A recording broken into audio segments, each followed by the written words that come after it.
bienvenue sur e-radio et e-TV et bienvenue dans votre émission Espace Politique.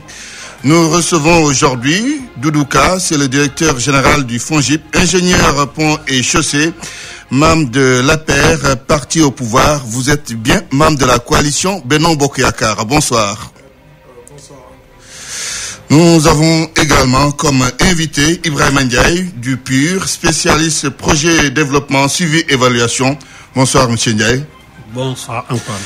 Alors, après 5 jours de campagne électorale, Doudouka, quel constat avez-vous fait sur le déroulement de la campagne? D'abord, je trouve que la campagne se déroule très bien. La plupart des candidats ont appelé au sens de responsabilité, au calme, à la sérénité et à la paix sociale. Et c'est ça qui se passe sur le terrain. Donc une satisfaction pour cela parce que avant le démarrage de la campagne, certains voulaient faire croire qu'au Sénégal il y avait une crise politique, alors qu'en réalité tel n'était pas le cas. De manière spécifique, nous voyons 5 candidats qui sont totalement différents. Je vais taquiner tout à l'heure mon ami. Différents en quoi? Dans l'approche programmatique. Oui. D'abord, Idrissa Seck, tout le monde le sait, est prêt à s'allier avec tout le monde pour être Khalife à la place du Khalife. Donc, on ne retient rien de son programme. Vous n'êtes pas également soutenu par d'autres candidats? Non, on dit par d'autres leaders. Il est prêt à tout. Nous n'avions jamais dit des propos sur nos alliés. Macky Sall a été toujours constant, on l'a jamais entendu parler de qui que ce soit, alors que ce qui retrouve aujourd'hui Idrissa Seck, Idrissa Seck avait déjà fait un jugement de valeur quand ils étaient au gouvernement. Donc c'est pour certains. Donc lui, tout le monde sait, son seul programme c'est être Khalife à la place du Khalife. Sonko, malheureusement il apprend la réalité à ses dépens pendant la campagne, qu'un président de la République, c'est pas de l'amateurisme. Il faut être préparé. Une campagne électorale, c'est sérieux. Il faut une équipe capable de faire une campagne. Et si une personne qui n'a même pas une équipe capable de gérer une campagne électorale, comment il peut nous convaincre qu'il peut diriger ce pays-là? Donc je pense que il l'a dit, son premier message a été je remercie Dieu de participer, d'être parmi les 5. Donc, il a atteint son objectif. Le candidat du PUR. J'en viens parce que c'est celui mon face à face. Oui. Donc, mon vis-à-vis, le candidat Madické Niang, c'est une candidature de principe. Tout le monde sait que il était chez nous en finance. En financier, on dit d'élite d'initié. Il connaissait la réalité, il savait que Karim ne pouvait pas être candidat et il a pris ses responsabilités pour faire une candidature de principe, mais tout le monde sait qu'il est perdu dans la campagne. Nos amis du PUR se présentent aux Sénégalais. Ils se présentent aux Sénégalais. Ce que je retiens, c'est que leur candidat se présente. Il n'est pas connu des Sénégalais. Il essaie d'être en tout cas, de se faire connaître, et de se présenter en disant que je viens d'arriver dans la politique, je suis un candidat. Donc pourtant le PUR a fait quand même un score important. Je parle du candidat. Oui. C'est lui qui était à la tête de cette liste lors des législatives, non? Les législatives, c'est des listes départementales. Là, on parle de la rencontre d'un homme avec un peuple. Oui. Et manifestement, le candidat a du mal à se présenter. Le candidat est encore dans une étape de présentation. Et enfin, le président de la République, Macky Sall, candidat sortant, le candidat du peuple sénégalais. On voit dans toutes les villes où il passe, et bientôt, quelques jours à Ziguinchor, dans mon fief, vous allez voir une déferlante de toutes les populations qui sortent d'elles-mêmes. Et moi, sur le terrain, j'étais même étonné de l'engouement des militants à cette campagne électorale, alors que nous avions, quand c'était des campagnes locales ou législatives, beaucoup de mal à les mobiliser malgré nos victoires. Oui, mais est-ce que cela signifie que tout ce monde va voter pour vous? Parce que c'est important entre la mobilisation et le vote concrètement. Vous savez, la coalition Benno Bokk Yakaar et l'APR, c'est un parti quand même qui est un parti de base.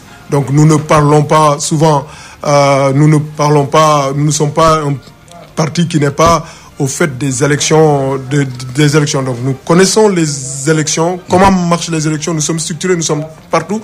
Et quand dans toutes les bases, si vous voyez, vous voyez que des électeurs.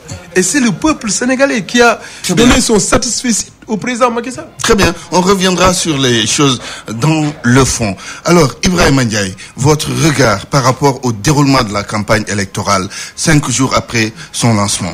Je tiens d'abord à remercier iRadio pour cette invitation. Et je tiens aussi à saluer nos alliés qui sont le peuple. Parce que notre principal allié au pur, c'est la population. Et comme l'a si bien dit notre leader lors de la présentation de notre programme Pur Sang, quand on lui a demandé la question à savoir qui sont vos alliés, il nous a fait comprendre que c'était le peuple. Donc le peuple et particulièrement les écouteurs des iRadio, nous vous saluons. Pour y revenir par rapport à la campagne électorale, moi je ne vais pas m'épancher sur les autres candidats de ce qu'ils ont fait. Mais je vais faire un tout petit bilan par rapport à mon candidat sur ce qu'il a fait sur le terrain. Et je pense qu'après un passage dans la ville de Pikine, après avoir fait un passage dans la ville de Rufisque pour atterrir à Mbour, où les gens l'ont attendu jusqu'à 2h du matin, pour pouvoir lui donner satisfaction, ça c'est très fort. Et vous avez bien raison. Quand vous avez posé à mon vis-à-vis la question à savoir, est-ce que tout ce monde que vous voyez sont des potentiels électeurs? Si on saurait le dire pour les autres, pour le pur, ce n'est pas le cas. Vous, qu'est-ce qui vous satisfait dans le déroulement du campagne de votre candidat? Deux choses. Oui. Oui. C'est-à-dire la mobilisation donne une satisfaction. Vous dites la même chose sur ce plan? Oui. Non, mais c'est différent. C'est différent. Pourquoi c'est différent? Parce que nous, au pur, on ne donne pas de casquette. Nous, au pur, on ne donne pas de t-shirt. Nous, au pur, on ne donne pas de billets à nos militants. Nous, au pur, on ne donne pas de billets de transport. Ce sont nos militants eux-mêmes qui achètent leurs casquettes, qui achètent leurs t-shirts et qui se donnent du billet pour venir participer. Et ça, c'est qui finance votre campagne? Mais nous le finançons. On fait de l'autofinancement. Même nous, au niveau, par exemple, à la base, chaque militant participe à la campagne. Parce que c'est une forme de participation. Parce que la politique doit être participative. Les gens doivent se sentir que ça, ils doivent se l'approprier plutôt que de laisser quelqu'un en haut qui finance et que les gens en subissent. Mais soyez beaucoup plus précis. Quand vous dites nous, on ne donne pas de t-shirt, on ne donne pas de casquette, mais tous vous faites allusion à qui? Non. Au parti au pouvoir ou bien à ça, qui c'est exactement? Une évidence, oui, monsieur mais Antoine. dites-le. Non, mais je n'ai pas peur de le dire. Oui. J'ai pas peur de le dire. Et puis c'est pas lui seulement. On a vu d'autres candidats qui sont en train d'équiper leurs militants pour qu'ils puissent se mobiliser. Ce n'est pas seulement le parti au pouvoir, mais c'est l'exemple le plus patent. Douka nous dira c'est exactement ce qu'il faut. Non, ça c'est... Très bien, oui, poursuivez. Il faut qu'on comprenne aussi qu'ils sont dans cette posture. Quand on a le pouvoir, on a les moyens de pouvoir équiper ses militants et aussi d'équiper les populations pour les engager vers des mobilisations. Mais au pur, tout un chacun achète. La deuxième satisfaction que vous me demandez, c'est le discours de mon candidat. Parce que partout où on passe, il a un discours adéquat par rapport au programme Pur Sang pour l'adapter. Articuler autour de quoi ce discours? Sans pour autant entrer dans le fond. Par exemple, lors de l'ouverture de la campagne, il a articulé son discours, par exemple, sur les institutions. Il a articulé son discours sur la paix. Il a articulé son discours sur l'emploi. Et ça, c'est important. Bien qu'on ne s'est pas donné le temps, mais par exemple, aller à Hambourg, son discours s'est articulé sur la pêche. Donc, comme il a un programme très élargi... Vous tenez compte des spécificités de chaque localité, donc pour faire passer notre discours. Très bien. Ibrahima Ndiaye et Doudouka sont les invités d'Espace Politique aujourd'hui. Alors, justement, je vous ai vu en train de réagir sans pour autant prendre la parole par rapport à ce qu'il dit. La façon dont vous faites votre campagne électorale, toute cette foule que vous êtes en train de chercher à agréger autour de votre candidat, c'est quoi? Parce que vous leur donnez du transport, des casquettes, des t-shirts, pour qu'ils viennent vous supporter. Je pense que c'est pas là le débat. Le débat, c'est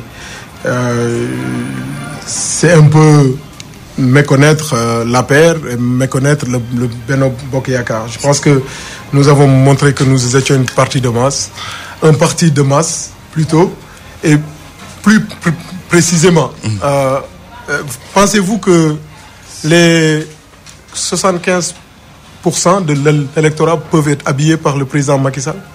On peut leur donner leur transport. Pensez-vous les centaines de milliers de personnes qui viennent dans nos meetings, on peut donner un transport? Est-ce que vous connaissez le prix d'un t-shirt, d'une casquette et de transporter des gens des villages? Non, monsieur. Si on a 100 000 personnes, c'est facile de trouver 100 000 personnes qui viennent avec transport. Mais quand on gère un parti avec des millions d'électeurs, c'est pas avec des casquettes qu'on va les déplacer. C'est le peuple qui a adhéré au président Macky Sall. Ils viennent d'eux-mêmes. Ils viennent par eux-mêmes. Je vous ai dit tantôt que la base est mobilisée. Nous étions même surpris par cette mobilisation. Et quand on dit le coefficient du président, du candidat, et là, nous le sentons sur le terrain. Et donc, je pense que ça, c'est le plus important. Mais ce n'est pas par hasard. Le président de la République avait, en 2012, donné des engagements, en tout cas un programme clair. Et quand on regarde sur son programme, depuis 2012 à maintenant, c'est un satisfecit pratiquement à plus de 90% dans tous les domaines. Au le monde rural, je parle de l'eau. On est venu, il y avait 50% d'accès à l'eau potable des villages. Aujourd'hui, on est à 91%. Imaginez-vous, depuis l'indépendance, jusqu'en 2012, on était à 50%. Et en un mandat de 7 ans, le président a amené ce taux à 91%. Taux d'électrification rurale des villages. On était à 23%, aujourd'hui on est à 48%. Donc, et dans la production du riz, aujourd'hui on est dans une phase où le président a démontré qu'on arriverait à l'autosuffisance alimentaire. Aujourd'hui on l'a atteint au niveau des céréales, on est à 93%. Il reste le riz pour lequel on est à 63%. Alors qu'on était à même pas moins de 20%. Donc cela montre que c'est le peuple sénégalais. Et cette politique d'équité sociale, cette politique d'équité en termes d'infrastructure a permis au peuple sénégalais d'adhérer et de donner de sortir pour acclamer le président, pour les remercier simplement. En Casamance, rien que parce que il y a eu le pont de la Sénégambie, rien parce que le président vient de donner le nom de l'avion Neo A330, le nom de la Casamance, rien que parce que toutes les boucles qu'il fallait faire depuis l'indépendance, boucle du Blouf, boucle du Boudjé, pont de Marsassoum, le président l'a fait, rien que parce que le président a mis la Casamance au cœur de son projet en mettant Casamance comme pôle d'intérêt touristique, d'intérêt national. Toute la population n'a pas besoin de casquette pour dire merci. On verra bien ce qu'il pense de ce qu'a fait Macky Sall. Mais en attendant, allons d'abord à l'aéroport Blaise Diagne. Juste un petit point, d'une minute, voir l'arrivée d'Abdoulaye Wade avec nos différents reporters. Seydina Abagé est en ligne. Bonjour Seydina. Seydina Abagé, vous nous entendez?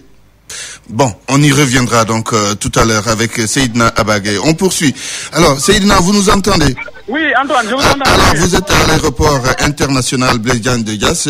Abdoulaye Wade vient d'arriver. Décrivez-nous la situation sur place en une minute.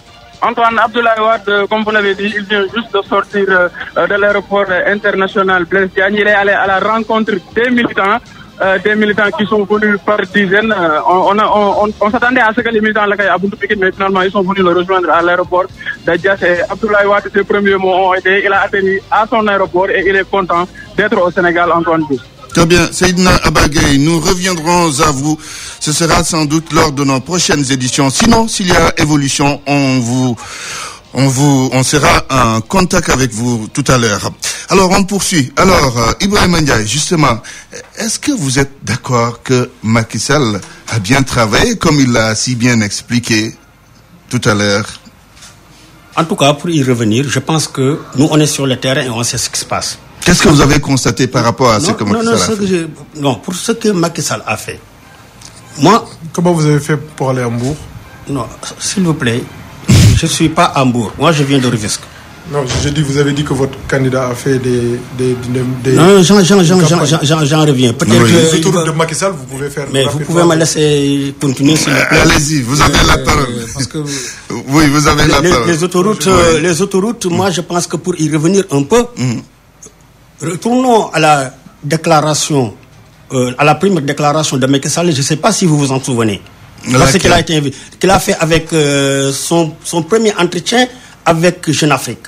Quand il disait que ma première priorité n'était pas de construire des routes, ma première mission, ni de construire des autoroutes ou des ponts, mais ma première mission est de rétablir un état de droit. Et un état de droit est un état immatériel. Ce n'est pas un bâtiment que l'on voit.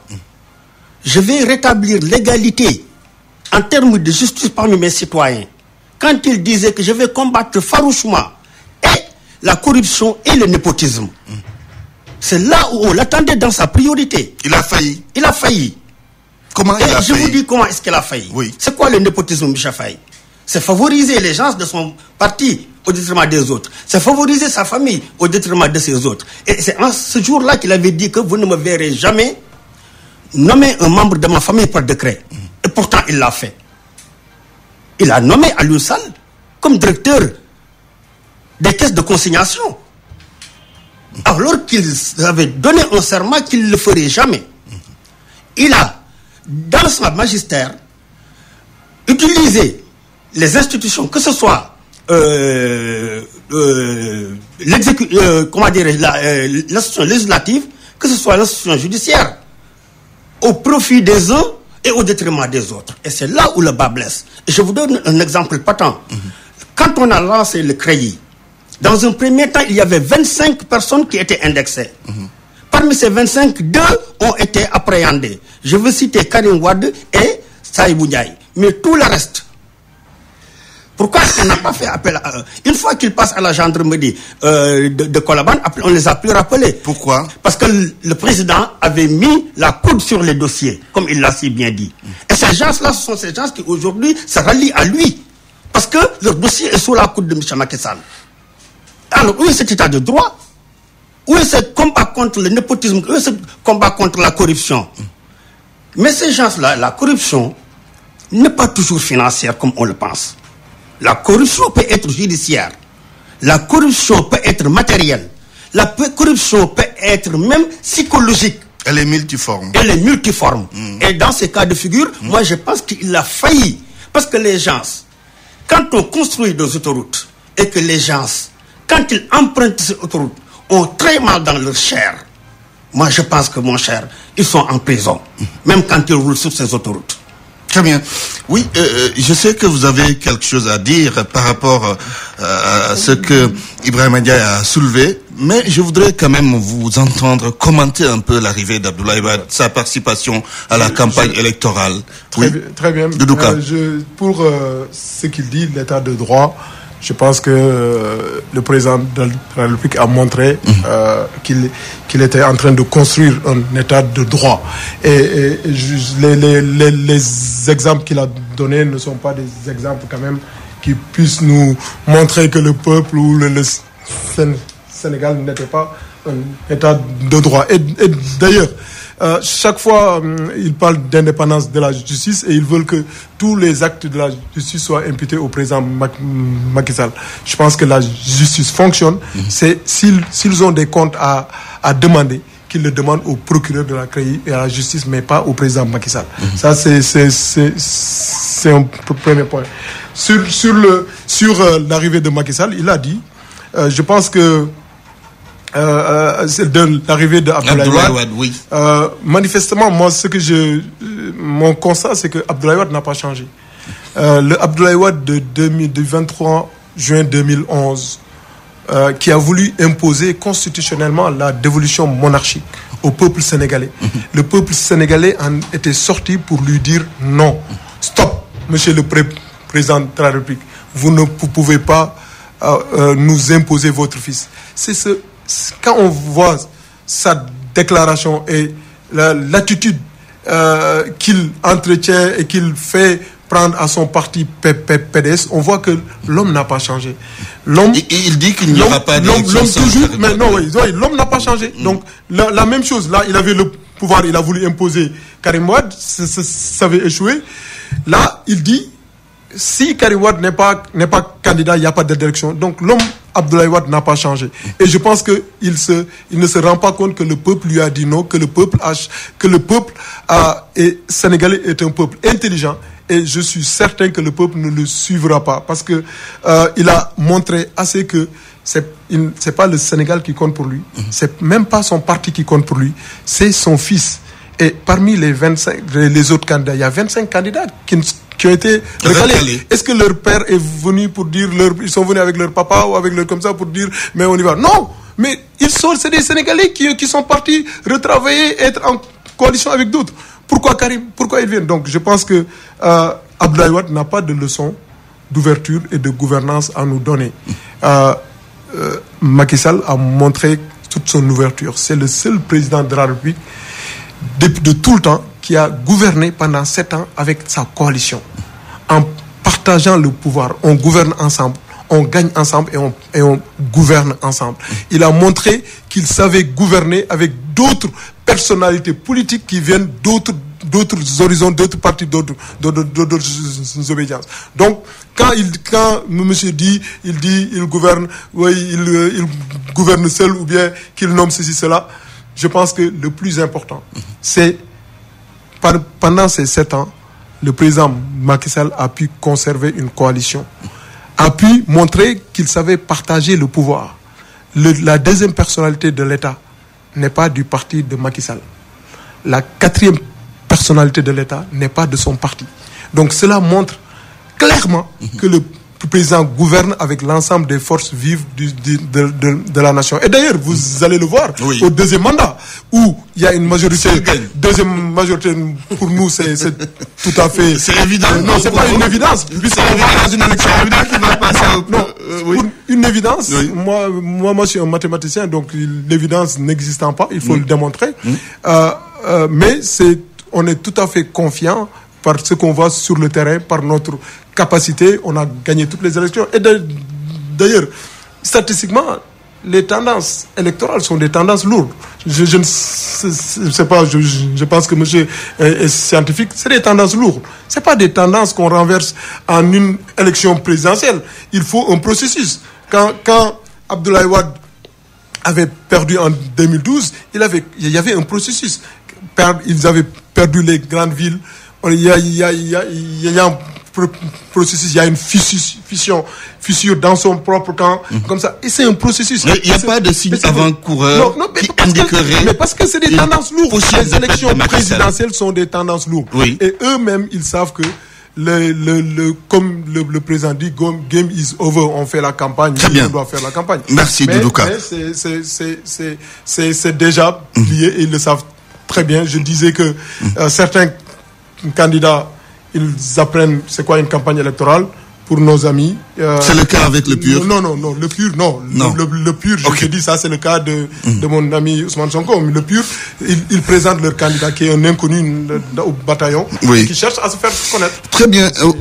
Ibrahim Ndiaye, l'arrivée d'Abdoulaye Wade, un commentaire là-dessus avant de répondre à ce que Doudouka a dit. Pour ce qui est d'Abdoulaye Wade, je dirais toujours que c'est le maître et son élève. Parce que Macky Sall est l'élève d'Abdoulaye Wade. Et tout ce qui a prévalu à Macky Sall aujourd'hui, c'est bisbille avec les populations, c'est parce qu'il est dans la même ligne de conduite qu'Abdoulaye Wade. Ils font leur politique. La politique qu'a arpenté Abdoulaye Wade, c'est la politique de Macky Sall. Et toute la population sénégalaise. Vous savez que Macky, en quelque sorte, s'il a gagné les élections, c'est parce qu'il a subi l'une des plus grande injustice. Il faut être plus précis. Vous dites que c'est la même politique. Il faut être précis sur des cas, sur des thèmes, sur des secteurs.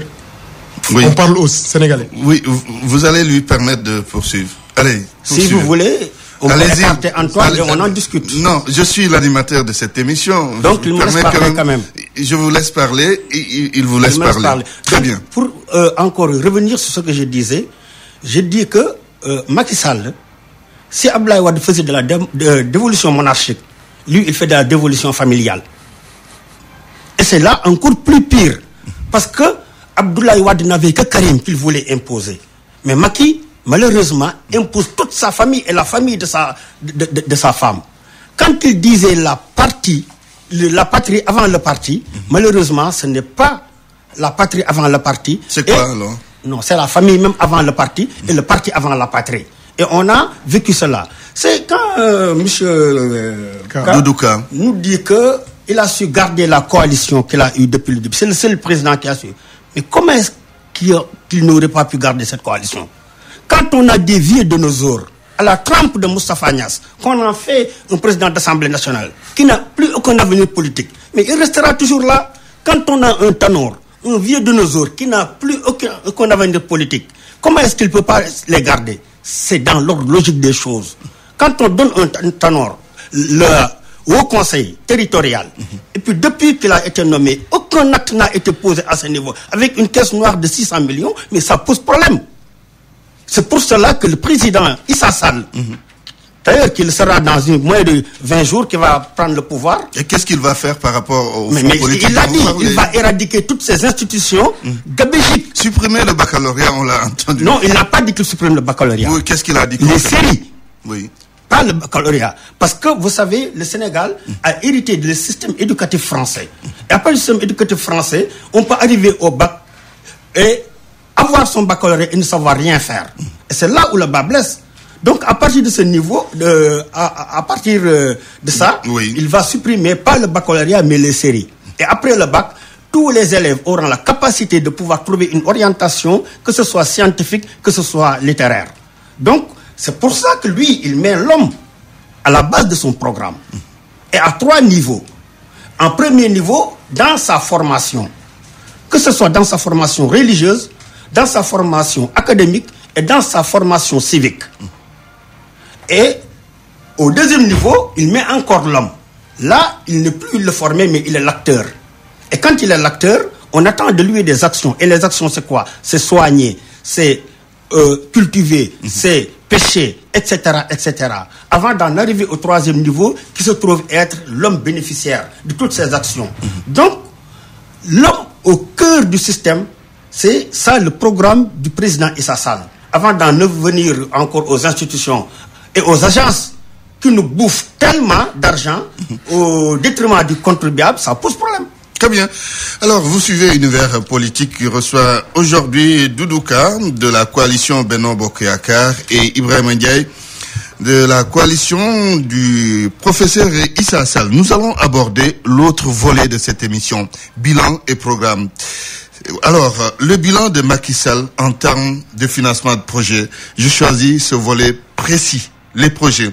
Qu'est-ce que vous avez fait dans ce domaine précis? Donc, avant de venir, oui, je voulais quelques précisions lui dire sur la proposition de supprimer les filières dont il dit le baccalauréat. Je pense qu'il doit d'abord voir ce que le président a fait sur les ISEP, sur les instituts de formation professionnelle. Aujourd'hui, on a 50 000 étudiants de plus, soit 45% de plus des étudiants qui sont formés dans tous les domaines spécifiques. On a vu la construction de lycées techniques de formation, puisque l'axe majeur de la formation, de la politique éducative du président de la République, c'est de caler la formation aux besoins de notre économie. Et nous, le président l'a démontré par les nombreux investissements jamais réalisés au Sénégal. Aujourd'hui, je vous dis, en 5 ans, nous avons augmenté le nombre d'apprenants de 45%. Donc c'est important. Donc c'est pas des vœux pieux. On va changer les filières, on va faire ceci. Non, le président de la République, c'est par la réalité. Il fait des investissements, il fait des filières adaptées à nos secteurs porteurs, et il est en train de le démontrer. Vous l'avez vu la semaine dernière à Nioro, cette semaine à Gossas, et avant ici à Diamniadio. Donc, qui sont des structures dédiées à la formation technique et professionnelle. Mais je viens au financement. Des projets. Le président de la République a trouvé ici un gap de financement de 516 milliards en faveur, en tout cas, qui était un gap concernant relatif au financement des petites et moyennes entreprises qui représentent 99% du tissu économique. Quand il est arrivé dans son programme, il a mis en place trois pôles. Un pôle accompagnement, qu'il a d'ailleurs renforcé récemment par la délégation à l'entrepreneuriat rapide, parce que ça permet à tous les acteurs économiques, toutes les petites et moyennes entreprises, les femmes, les jeunes qui ont des projets mais qui ne peuvent pas accéder au financement bancaire, de trouver un financement bancaire. Et c'est révolutionnaire et c'est du pragmatisme économique. À côté de ce pôle, il y a un pôle financement où il a parachevé la transformation du FPE à la BNDE. Il a mis en place un fonds de garantie des investissements prioritaires et il a renforcé les autres banques et a mis en place ce pôle financement pour financer les petites et moyennes entreprises. Et aujourd'hui, j'ai le plaisir de vous dire que depuis 5 ans d'activité, pour nous, ce qui nous concerne au FONGIP, nous avons pu, avec 15 milliards de fonds publics, mobiliser 50,2 milliards de financement bancaire.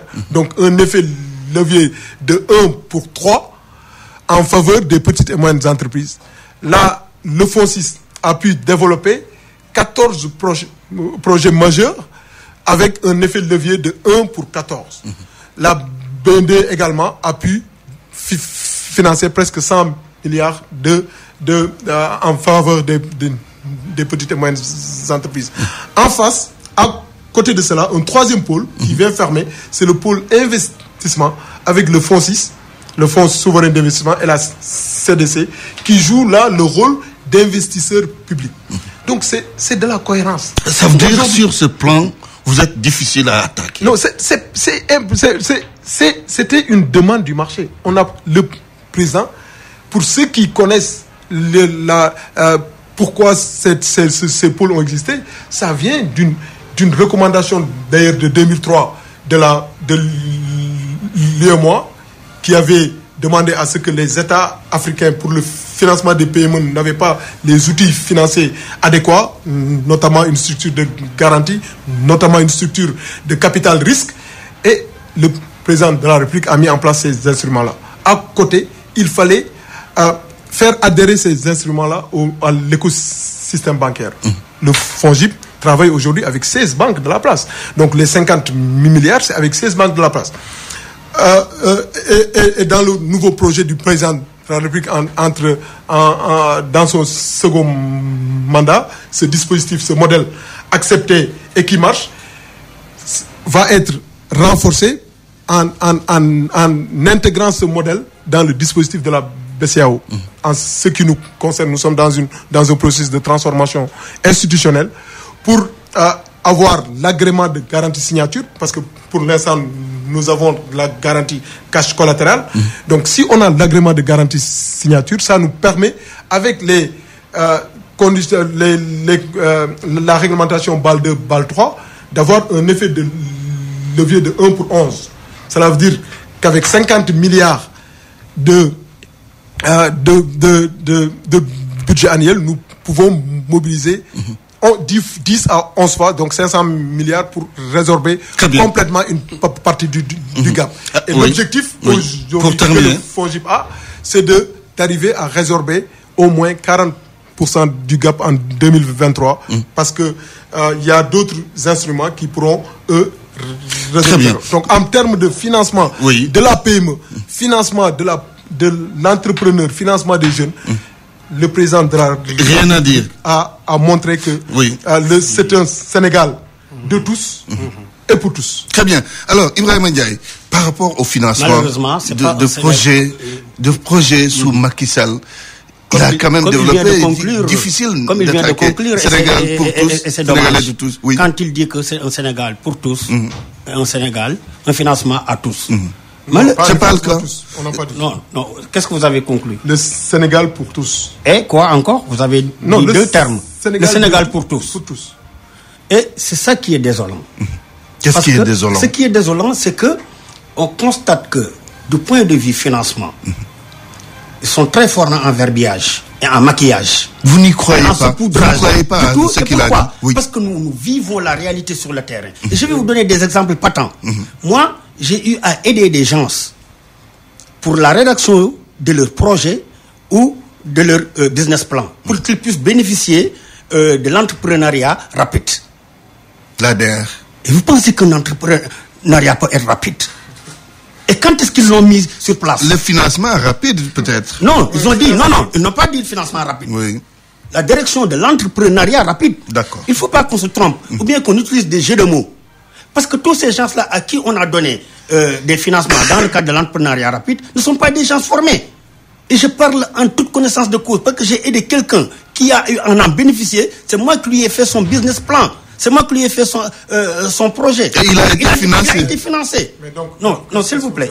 Non, s'il vous plaît. Poursuivez, vous avez la parole. S'il vous plaît. Oui. Et il y en a des milliers parmi eux qui ne sont pas formés, qui n'ont pas eu la formation adéquate pour pouvoir gérer le projet qu'ils avaient présenté. Mais autre chose, c'est pas pour tous, c'est pour la clientélisme politique.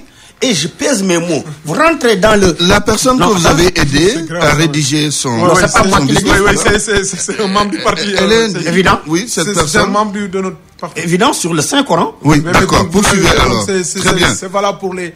Non, je vous dis que c'est un membre de l'APR. D'accord. Comment on le... Alors, prouver ici? oui. Non, on ne peut pas le prouver. Mais donc, malheureusement. c'est votre Mais parole, quoi. non, D'accord, vous connaissez la personne. On peut vous croire. Oui. Mais pour y revenir, leur financement est non seulement pour tous, mais est limité dans le temps, est limité dans l'espace, est limité au niveau des hommes. C'est trois variables. Pourquoi dans le temps? Pourquoi attendre le moment d'aller aux élections pour sortir cet entrepreneuriat rapide? Je vais vous expliquer. Pourquoi attendre d'aller aux élections pour le sortir? Donc, dans le temps, c'est un calcul pour engager ce bétail électoral qui pose problème. Donc, pourquoi aussi dans l'espace? Parce que, allez à la poste, où on parlait de... Tous les gens qui sont là-bas ont été embauchés par un Sirédia. Ils sont tous de Thiès. La majeure partie. Dans d'autres structures, c'est les mêmes cas. Donc, ils travaillent de façon régionale. Non, je suis dans les financements et j'ai la certitude qu'au niveau de... Parce que, allez dans votre site, au niveau du FONGIP, quand on déclare que le président l'a mis comme un engagement électoral, c'est pas moi qui l'ai dit, c'est dans votre site. On a dit que le FONGIP est un engagement électoral. Est-ce que ça devrait être un engagement électoral, malheureusement? Ça ne devait pas être le cas. Parce que si on le met en vue d'engager les populations pour qu'ils puissent lui donner ses voix, mais ça pose problème.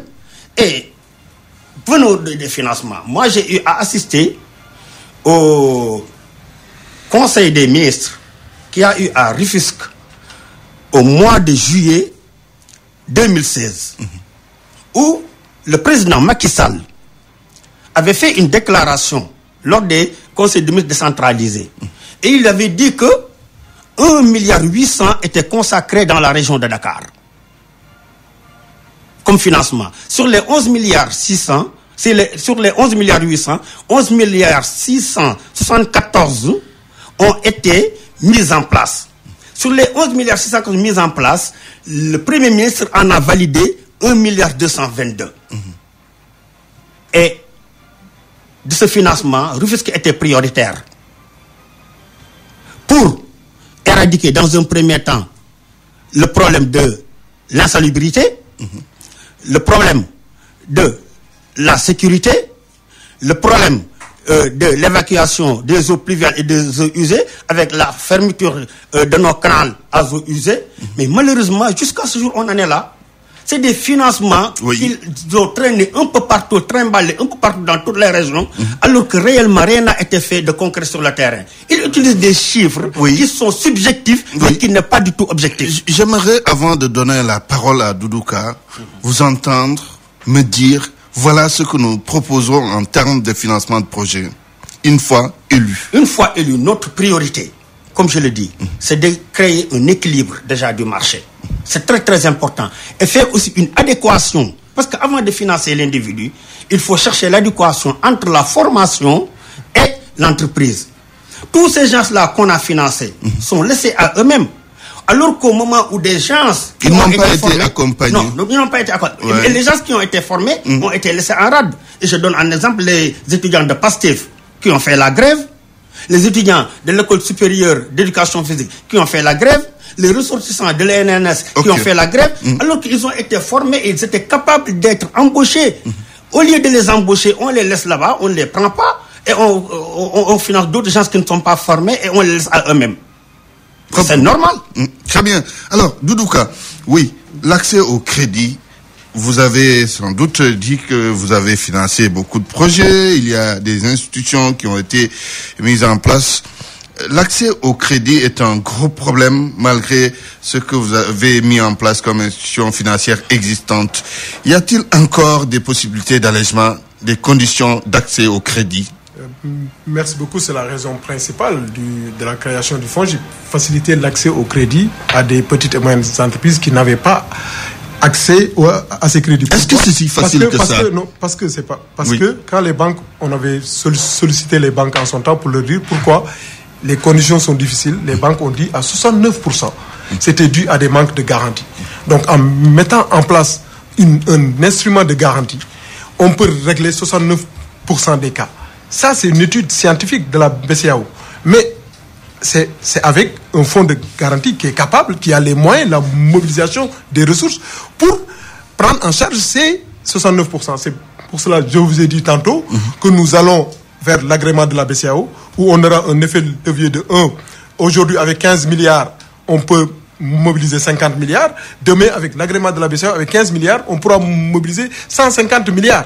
Donc, ce qui va davantage faciliter. Mais je veux rassurer mon collègue, parce que souvent on dit c'est des fonds politiques, c'est des fonds ceci, mais ils n'ont pas de toute façon. Vous avez vu, vous l'avez posé une question. Monsieur n'a pas de programme. Il parle à Macky Sall. Il parle non, vous n'avez pas de programme. Non. Ce que je peux dire, c'est que le FONGIP, parce que on savait qu'ils allaient en venir à là pendant la campagne. Parce qu'il y a un temps de l'action du développement et un temps pour expliquer la politique du président de la République. Dans notre site internet FONGIP, vous tapez www.fongip.sn. Antoine, il y a la liste des 4000 bénéficiaires du FONGIP. Nom, prénom, localité, montant du financement, qui c'est? 4003.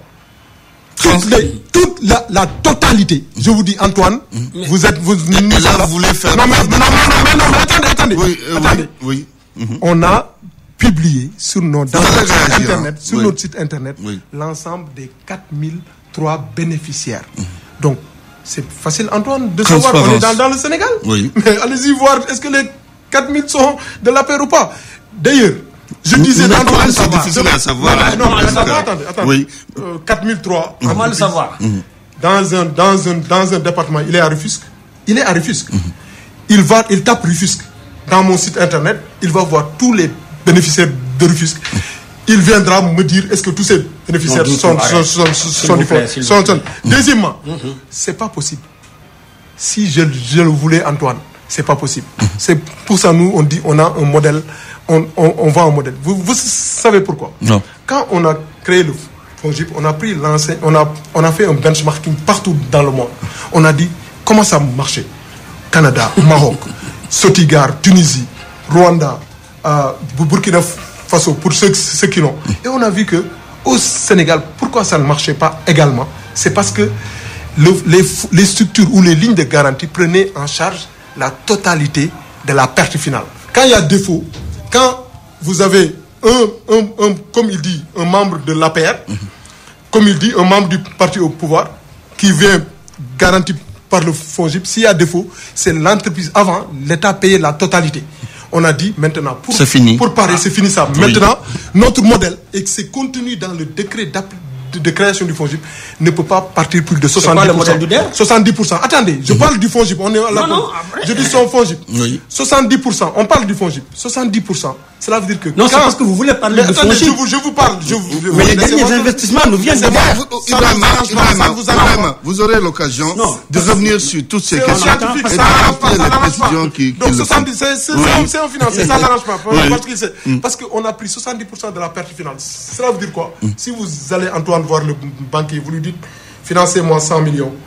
Le FONGIP me garantit. Il dit mais pourquoi vous êtes sûr? Je dis que non, c'est le FONGIP. Je suis le frère de Doudouka ou le militant de Doudouka. Vous me financez 100 millions. Quand la banque va me donner les 100, me demander la garantie, je vais dire à la banque, moi sur les 100 millions, je ne pourrai garantir que 70%. Donc 70 millions. Donc cela veut dire que si vous perdez, si la personne ne paye pas, c'est la banque qui va payer pour la personne. Donc la banque ne va pas, parce que c'est un gars, c'est une personne de l'APR ou comme ça, la banque va regarder la solidité financière, la bancabilité, la solidité des autres sûretés. Et ça nous a permis d'être totalement transparents. Ça nous a permis de pouvoir aujourd'hui avoir la capacité, la fierté de publier l'ensemble de nos 4003 comme ça, parce que nous sommes en second rang. Vous ne venez pas voir le FONGIP, vous allez voir les banques. Les banques étudient votre dossier. Vous allez voir Ibrahima Ndiaye. Il vous accompagne. Il vous structure votre dossier. Programme, on est là pour le FONGIP. Vous revenez. Deuxièmement, sur tout le programme, on est là pour le FONGIP. Deuxièmement, non, malheureusement. Deuxièmement, on est là uniquement pour le FONGIP dont il est l'administrateur. Il termine sur ce point. Il a son temps.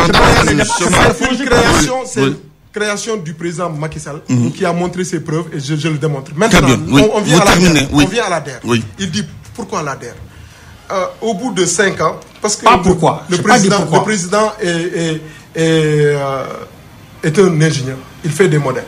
On a mis en place un modèle avec un dispositif FONGIP, FONSIS, BND. Quand dans l'application, on avait vu que même si on renforçait le FONGIP et on va continuer de le renforcer en sa transformation institutionnelle, il y aura toujours la marieuse qui est au port, la mère Djadjaïka Titiaf et les autres qui n'auront pas accès au financement alors que c'est des acteurs économiques. On a dit il faut le jeune qui vient de sortir, il faut créer autre chose. Le jeune qui vient de sortir de 5 ans d'informatique, qui est un doué, qui doit être il vous reste 1 minute. Et donc on a dit il faut trouver quelque chose. Et le président a mis en place la DER pour les accompagner. Très bien. Alors, Ibrahima Ndiaye, vous avez la latitude maintenant de réagir sur tous ces points soulevés par Doudouka. Moi, je pense que, pour un peu y revenir, je reviens encore pour dire que la DER n'est rien d'autre qu'un moyen d'engranger un bétail politique, électoral. Et je pèse bien mes mots. Parce que j'ai eu à assister et à voir à la préfecture de Rufisque quand il s'est agi de distribuer les fonds et que tous les commerçants et les ambulants de Rufisque sont rués. À ce jour, pour qu'on puisse vous attribuer un financement au niveau de la DER, il suffit tout juste d'avoir un projet que vous déposez. Sur quels critères? Est-ce que celui qui a le projet, est-ce qu'il est capable, est-ce qu'il est en mesure, est-ce qu'il est assez formé pour pouvoir gérer ce projet? Donc il faut les personnes seulement formées qui doivent être financées. Non, je dis pas ça. La marieuse, là, elle ne doit pas être formée. Si. Le pêcheur, non. Si. L'éleveur, non. Si. Donc il faut lui demander un papier. Non, c'est ce que j'ai dit. Oui. C'est ce que j'ai dit. Parce qu'après avoir même financé l'individu, on doit l'accompagner. On doit le suivre. Par d'autres structures. Non, ils ne seront pas suivis. Oui. Ils ne seront pas suivis. Malheureusement, c'est comme le cas du président Macky Sall. Quand il inaugure à mi-chemin, là où il devait faire l'évaluation à mi-parcours. Et quand on doit faire une évaluation à mi-parcours, on inaugure ce qu'on devrait faire à la finalité. Forcément, à la finalité du projet, on ne peut pas avoir des résultats, que ce soit quantitatif ou qualitatif. Et c'est là où le bas blesse. Le politique, non. Vous, qu'est-ce qui vous dérange? Mais le terre. C'est le seul exemple. Non, je donne un exemple, le terre. D'accord. Et la Touba. Oui, d'accord. La Touba a été fermée le lendemain. Vous ne prenez pas non, oui, on revient sur le financement des projets et des institutions financières qui ont été mises en place. Donc, là où c'est ça que, pour y revenir un peu, oui. C'est encore cette politique, cette vision politique de Macky Sall qui est drainée jusqu'à là-bas. Malheureusement, moi, hier, à cette heure-ci, j'étais au quai de pêche de Rufisque, où j'ai rencontré les femmes dont il parle. Les femmes qui font ce ketchup, les femmes qui font ce gadget, les gens qui sculptent, comment dirais-je, les pirogues. Elles peuvent accéder au financement de la DER. Mais c'était dérisoire, c'était désolant. Il fallait les voir dans les conditions dans lesquelles ils travaillent, pour dire que ce ne sont pas ces gens-là dont ils font bénéficier des financements. Ils le donnent à des gens, et ces gens-là à qui on le donne n'ont pas les moyens, n'ont pas les latitudes, n'ont pas les capacités de pouvoir en faire demain des résultats. Finalement, ça sert à rien. Absolument rien. Finalement, je vous dis ça, si je suis votre raisonnement. Absolument rien. Oui. Parce que ces gens-là vont encore... On va jeter de l'argent par la fenêtre comme ça. Par la fenêtre, c'est exactement ça. Pour pouvoir dire que j'ai bénéficié d'un financement et après, je vais voter Macky Sall parce que Macky Sall m'a donné ce financement. On a quand même entendu le délégué général à la DER dire tous ceux qui prendront cet argent doivent rembourser. Est-ce que c'est la première fois qu'on dit que ceux qui vont prendre? Tout à l'heure, il l'a dit, Il a dit qu'à partir des financements, on avait perdu presque 523 milliards, dont le FONGIP était en train de récupérer. Quel 523? Non, j'ai dit le gap de financement. Le gap, c'est pas perdu. C'est un gap qui n'est pas financé aujourd'hui par les acteurs bancaires. C'est pas perdu par l'État. Oui. S'il vous plaît. Vous pouvez poursuivre. Je vous le concède. Oui. Je vous le concède. Oui. Mais tous les financements qui ont été donnés depuis, que ce soit Macky Sall, que ce soit Abdoulaye Wade, que ce soit Abdou Diouf, les financements des groupements de promotion féminine, tous ces financements-là, c'est comme de l'épée sur l'eau de mer. Sinon, à ce jour, le secteur de l'emploi au Sénégal n'aurait pas souffert à ce point. Ils ont donné tout se passait dans les règles de l'art. Dans les règles de l'art. Oui. Aujourd'hui, et si tout le monde paye, c'est ce que vous voulez dire. Et prenez le secteur informel aujourd'hui. Le secteur informel au Sénégal est monopolisé par les Guinéens. Je ne les stigmatise pas. J'ai rien contre eux. Prenez les Djakatu Gatechaf, prenez les vendeurs de fruits, prenez les laveurs de véhicules, prenez les ambulants.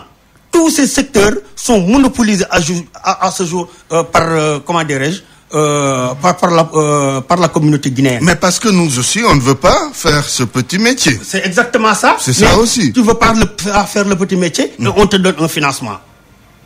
C'est ça l'inadéquation. Parce que ces gens-là, même s'ils ne voulaient pas faire ce métier, on lui aurait fait des formations en développement personnel et en gestion. Une fois qu'on lui aurait donné ces financements, il aurait contribué à l'économie de ce pays et il contribué au sans emploi de ce pays. Mais malheureusement, ce n'est pas le cas. Oui. Ils donnent des financements et les gens qu'ils financent, comme vous dites, ne veulent pas avoir accès à ce métier. Alors, quand est-ce qu'ils vont investir?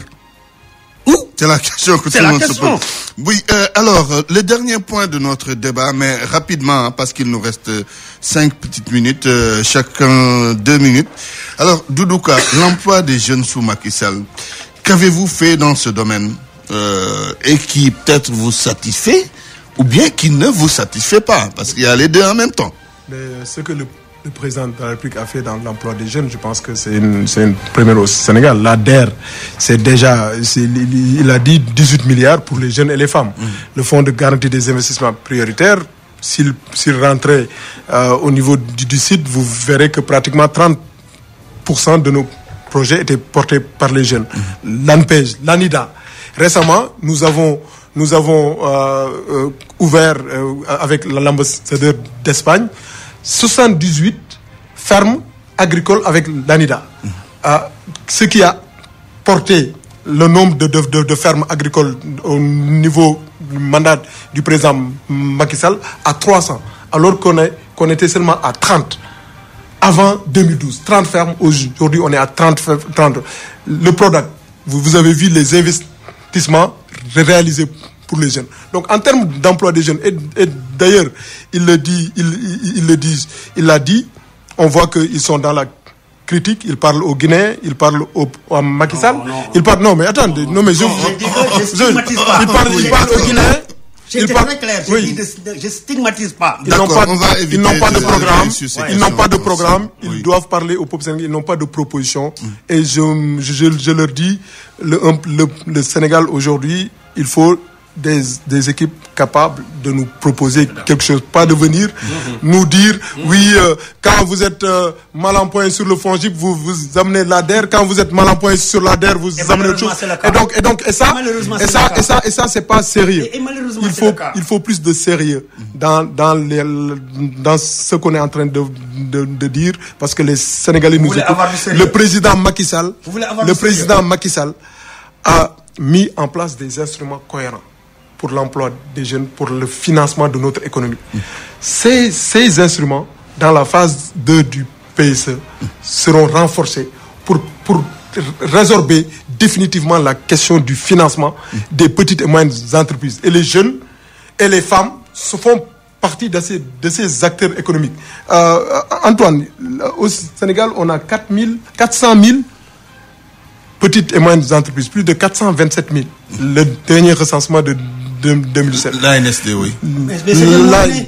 L'ANSD. C'est des mornais. Seulement 12 000 sont formalisés.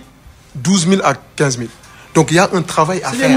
Et c'est ce travail-là que le président est en train de mettre en œuvre en faisant une révolution du pragmatisme économique. Ceux qui sont d'une certaine taille et d'une certaine capacités sont accompagnées par des instruments de souveraineté économique, comme le FONGIP, le FONSIS et les banques nationales. Ceux qui n'ont pas justement ces capacités sont accompagnés par l'État dans plusieurs phases. Et il dit l'ADER, mais il n'y a pas que l'ADER dans le pôle. Le pôle accompagnement, il y a l'ADPME qui joue le rôle de labellisation, qui joue, vous avez entendu les concours des business plans, qui fait la formation. Il y a les instituts de formation professionnelle, il y a l'ANAMO qui équipe ces entrepreneurs. Et il y a l'ADER qui vient faire des incubateurs et qui vient financer ces acteurs. Donc, merci Doudouka. Complémentaire. Merci Doudouka. Ibrahim Ndiaye, justement sur l'emploi des jeunes. On termine là-dessus. Sur l'emploi des jeunes, je l'avais dit tout à l'heure. Déjà, pour les jeunes qui sont formés, le président Issa Sall, qui d'ailleurs va compléter la deuxième phase du PSE, parce qu'il sera là pour le faire.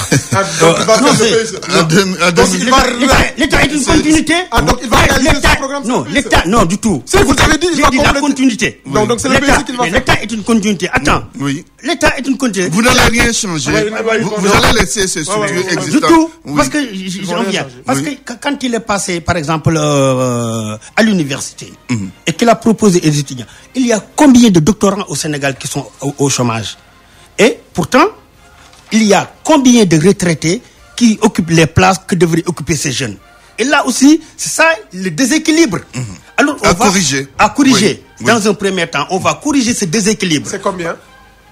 Qu'est-ce qui est combien? Vous avez le chiffre? Le nombre de retraités qui se maintiennent en activité. Vous savez pourquoi est-ce qu'on n'a pas le chiffre? Vous savez pourquoi est-ce qu'on n'a pas le chiffre? Vous savez pourquoi est-ce qu'on n'a pas le chiffre? Vous n'en parlez pas? Non, j'en parle parce que. Vous savez pourquoi? Parce que c'est des prestataires. Ils font de la prestation. Ils ne sont pas inscrits dans les risques de l'État. Et je donne un cas. Le plus patent, c'est le directeur de la Poste qui est à la retraite depuis combien d'années? Ce poste qui devrait être occupé par un jeune en toute activité, qui a les compétences et qui est toujours maintenu à la tête de la Poste. Un cas sur 15 millions. Non, je vous dis qu'ils font de la prestation. Monsieur, moi je vous dis que je travaille dans une entreprise locale. Et il y a des retraités Il y a des retraités qui travaillent, qui sont là-bas. Au moment où, chaque jour, nous recevons des demandes pléthoriques d'emploi et de stage des jeunes qui voudraient avoir du travail. Et c'est comme ça que vous allez régler la question de l'emploi. C'est l'un des leviers. Non, je dis que c'est l'un des leviers. Le deuxième point. Le deuxième point par lequel, le deuxième levier que vous allez activer pour régler la question de l'emploi. Que l'on va activer pour résolver le problème de l'emploi. C'est ce que je disais tout à l'heure, c'est l'adéquation entre la formation et l'emploi. Et les écoles de formation dont il parle, Les ISEP. les ISEP, les trucs, tout ça, qu'on va renforcer avec d'autres écoles de formation, auront une formation alternative. Ils ne vont pas uniquement se limiter à faire de la formation académique pendant 3 ans ou 4 ans pour ensuite ressortir. Avec le président Issa Sall, il faut faire de la formation alternative. Si vous faites une partie de votre temps... Ça s'appelle dual. On le fait déjà. On le fait déjà, ça s'appelle la formation dual. Mais laissez-moi continuer. D'accord, vous terminez, parce qu'on est presque Nous le faisons déjà. Ibrahim Ndiaye, vous pouvez poursuivre. Et on termine. Allez-y. De deux, on va renier au système scolaire archaïque qu'on a hérité de l'autorité coloniale. Parce que les jeunes, on va leur donner une formation à partir du bas âge, de la maternelle jusqu'au haut niveau, une formation en anglais et une formation en informatique, qui sont des outils nécessaires qu'a utilisé par exemple un Kagame pour pouvoir faire la rupture avec ce système archaïque français qui nous plombe, nous, au Sénégal. Parce qu'on a toujours fait du copier-coller. Et alors qu'à un moment donné, il faut savoir là où l'on va. C'est-à-dire donner à la jeunesse déjà la formation. C'est pour ça le professeur Essa met l'homme au cœur de son programme.